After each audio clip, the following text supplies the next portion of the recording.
رزق دینے والی ذات صرف میرے اللہ کی ہے۔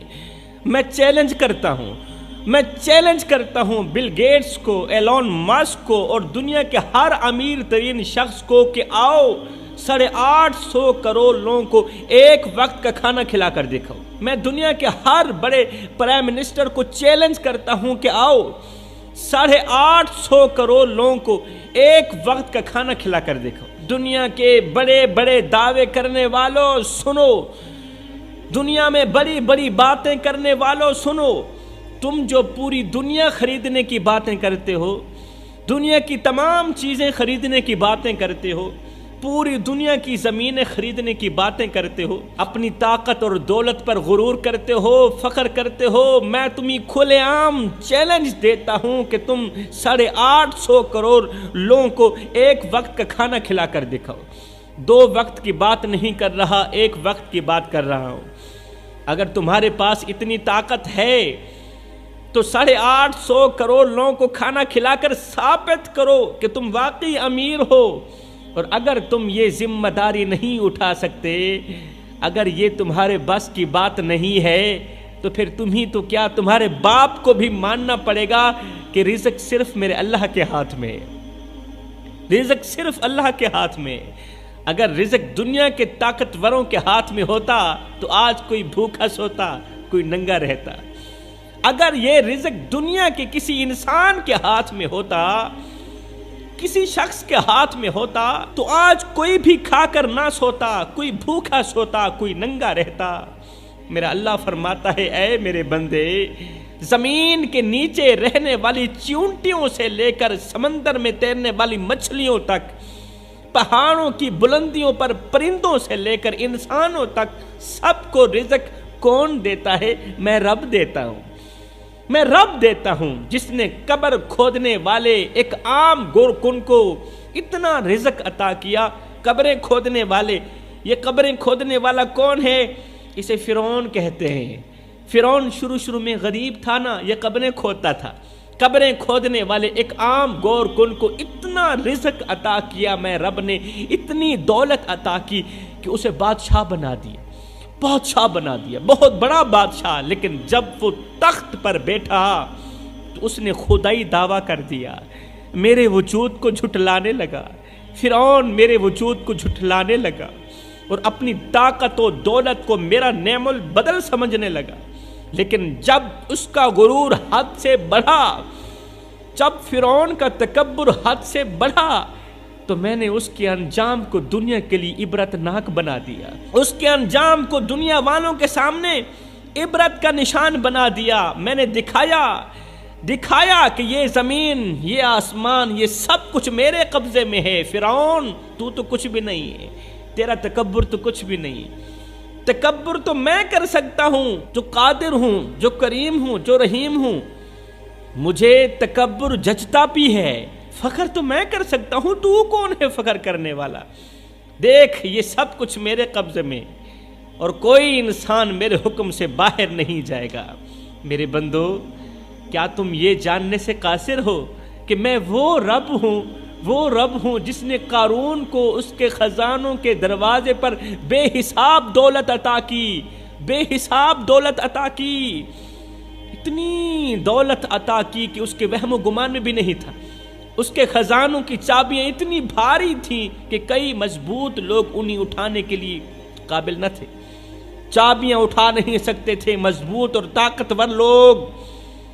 اتنا بڑا خزانہ تو تھا، لیکن جب وہ میرے دیے ہوئے رزق پر غرور کرنے لگا، جب وہ تکبر کرنے لگا اور کہنے لگا یہ سب میری محنت کا نتیجہ ہے، یہ سب میری محنت کی جزا ہے، یہ میرا حق ہے، اس میں سے زکوٰۃ نہیں نکالوں گا، اس میں سے صدقہ نہیں نکالوں گا۔ اللہ اکبر! تو پھر کیا ہوا؟ میں رب نے قارون کے غرور کا جواب دیا، کچھ اس طرح جواب دیا۔ میں نے زمین کو حکم دیا، اے زمین تو قارون کو خزانوں سمیت اپنے اندر نگل جا، اور زمین نے ایسا ہی کیا، اس لیے کہ زمین بھی میرے حکم کے تابع ہے۔ آج دنیا قارون کے انجام کو یاد کرتی ہے اور عبرت حاصل کرتی ہے، اور بے ساختہ کہتی ہے وہی ہے جو ہر چیز پر قادر ہے۔ اے میرے بندو، میں وہ رب ہوں جس نے نمرود کو زمین کا سب سے بڑا طاقتور بادشاہ بنایا۔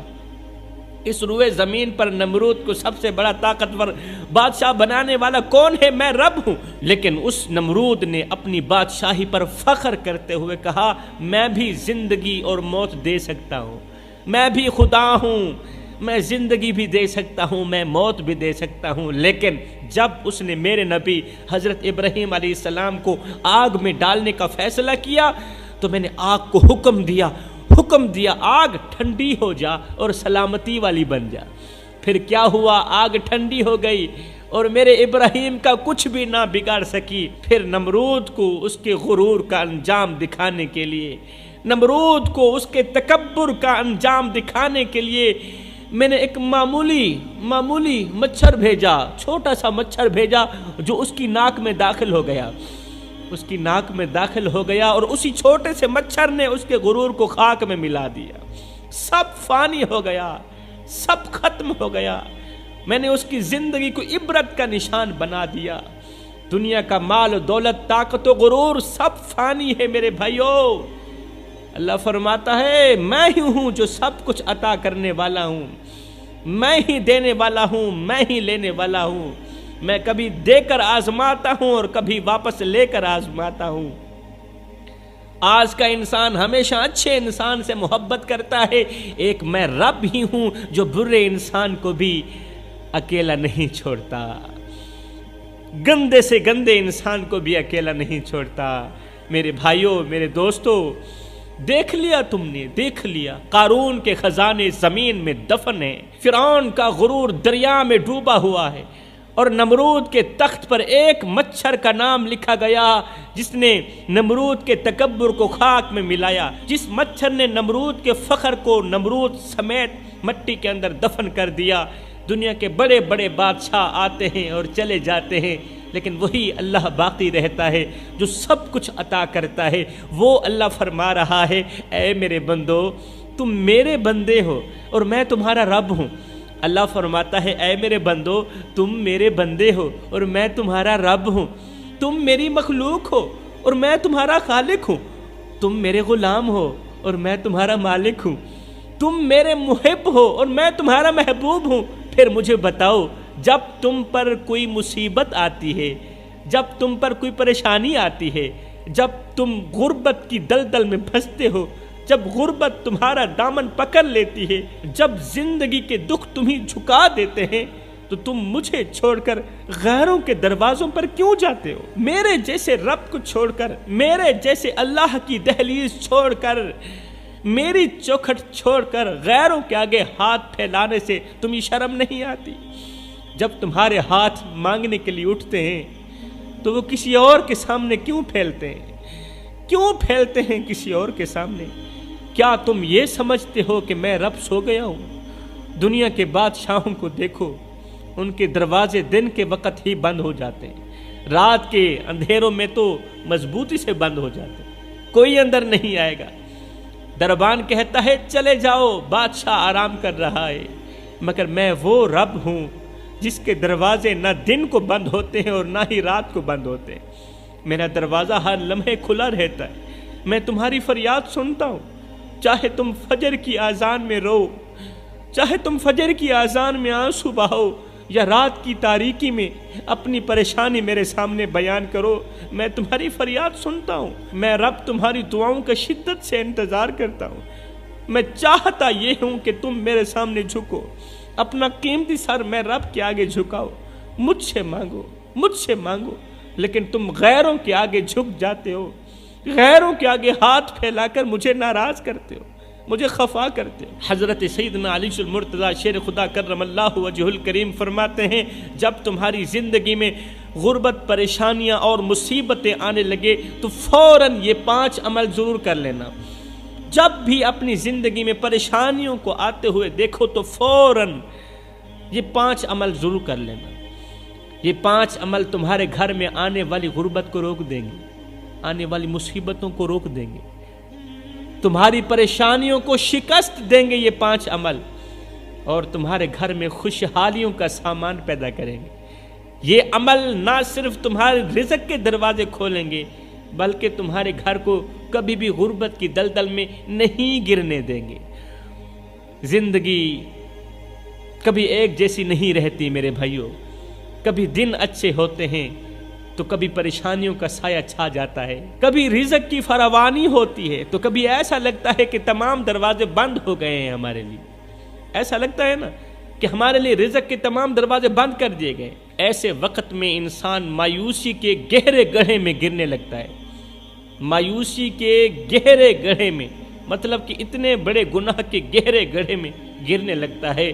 لیکن یاد رکھو، مایوسی مومن کا راستہ نہیں ہے، مایوسی ایمان والوں کا راستہ نہیں ہے۔ حضرت سیدنا علی المرتضیٰ شیر خدا کے یہ الفاظ ہمیں یاد دلاتے ہیں کہ مشکلات میں بھٹکنے کے بجائے ہمیں اللہ کے بتائے ہوئے اصولوں پر عمل کرنا چاہیے۔ جو اللہ اصول بتاتا ہے ان پر عمل کرنا چاہیے، نہ کہ رونا چاہیے۔ یہ اصول نہ صرف تمہاری غربت اور مصیبت کو دور کریں گے بلکہ تمہاری زندگی میں برکتیں اور ڈھیروں خوشیاں لے کر آئیں گے۔ حضرت سیدنا علی المرتضیٰ شیر خدا کرم اللہ وجہ الکریم فرماتے ہیں جب حالات خراب ہونے لگیں تو اس وقت اپنے رب کی طرف رجوع کرو اپنے گھر کی دہلیز پر یہ 5 اعمال لے کر آؤ جو غربت کو دروازے کے باہر لے جاتے ہیں، پھر کبھی اندر نہیں آنے دیتے، پھر ہمیشہ کے لیے انسان حشاش بشاش خوش رہتا ہے، جو یہ 5 عمل بڑے شوق سے کرتا ہے۔ اب عورتیں، مرد، میاں بیوی، چھوٹے بڑے، یہ دل کے کانوں سے سنیں کہ وہ کون سے 5 اعمال ہیں۔ آؤ حضرت سیدنا علی المرتضیٰ شیر خدا کرم اللہ وجہ الکریم سے پوچھتے ہیں کہ آخر وہ 5 اعمال کون سے ہیں۔ حضرت علی رضی اللہ تعالیٰ عنہ فرماتے ہیں پہلا عمل نماز۔ اے بندے، نماز تمہارا سب سے بڑا ہتھیار ہے، یہ وہ ستون ہے جو تمہاری رزق کو مضبوط کرتا ہے۔ اگر تم دنیا کے غموں سے بچنا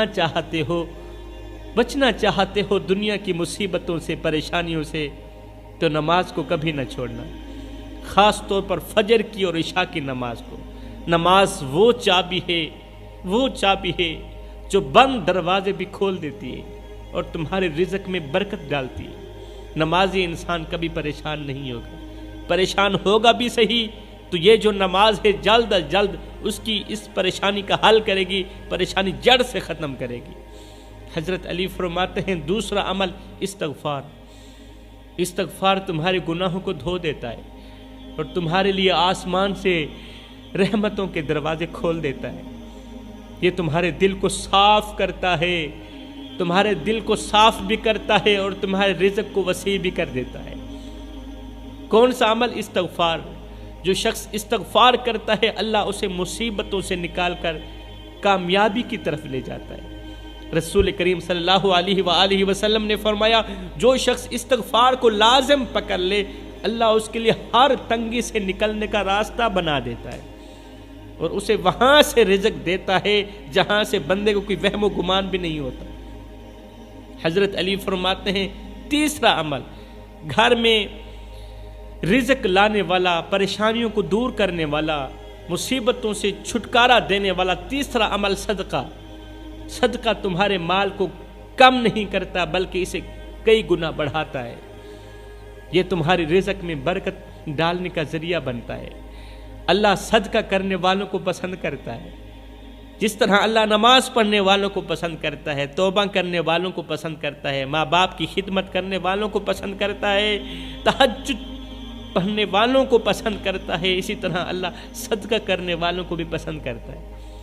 اور جو اپنے مال میں سے دوسروں کو دیتا ہے، دروازے پر آئے کسی بھی سائل کو نہیں ٹھکراتا، روٹی کھلا کر بھیجتا ہے، ضرورت پوری کر کے بھیجتا ہے، اس کے لیے آسمان سے رزق کے دروازے ہمیشہ کے لیے کھل جاتے ہیں۔ گھر میں بے بہا رزق لانے والا چوتھا عمل قرآن کی تلاوت۔ قرآن تمہارا سب سے بڑا رہنما ہے میرے بھائی۔ اگر تم روز قرآن پڑھتے ہو، خاص طور پر سورہ واقعہ پڑھتے ہو، اگر سورہ فاتحہ اپنے گھر کے اندر پڑھتے ہو تو تمہارے رزق میں بے پناہ برکت ہوگی۔ قرآن کی تلاوت دل کو بھی سکون دیتی ہے اور رزق بانٹنے والے فرشتوں کو ناراض بھی نہیں ہونے دیتی۔ رزق بانٹنے والے فرشتوں کو ہمیشہ کے لیے تم پر خوش رکھتی ہے، وہ خوش رہتے ہیں اور جب بھی آسمان سے اترتے ہیں سیدھا تمہارے گھر کی طرف رخ کرتے ہیں۔ جو لوگ قرآن پڑھتے ہیں نا، رحمت کے فرشتے ان پر بڑے ہی خوش ہوتے ہیں۔ حضرت علی رضی اللہ تعالیٰ عنہ فرماتے ہیں 5واں عمل اللہ پر بھروسہ، اللہ پر یقین۔ اللہ پر بھروسہ وہ طاقت ہے جو تمہیں مصیبتوں سے نکالتی ہے۔ یہ طاقت انسان کو مصیبتوں سے نکالتی ہے اور تمہارے لیے راستے آسان کر دیتی، ہر مشکل ترین راستہ آسان کر دیتی، کانٹوں سے بھرا ہوا راستہ صاف کر دیتی۔ اگر تم اللہ پر یقین رکھو گے تو وہ تمہارے لیے وہ کر دکھائے گا جو تمہارے تصور سے باہر ہوگا، جو تمہارے وہم و گمان میں بھی نہیں ہوگا۔ میرے بھائیوں اور بہنوں، اگر تم اپنی زندگی میں ان 5 اعمال کو اپنا لو تو نہ صرف غربت تمہارے دروازے سے دور رہے گی، بلکہ تمہاری زندگی خوشیوں سے بھر جائے گی، تمہارے گھر رزق کی بارش برسے گی، پھر تمہارے گھر میں کبھی پریشانی نہیں آئے گی۔ میں دعا کرتا ہوں اللہ ہم سب کو ڈھیروں خوشیاں عطا فرما، ہمارے گھر کو جنت کا گہوارہ بنا دے۔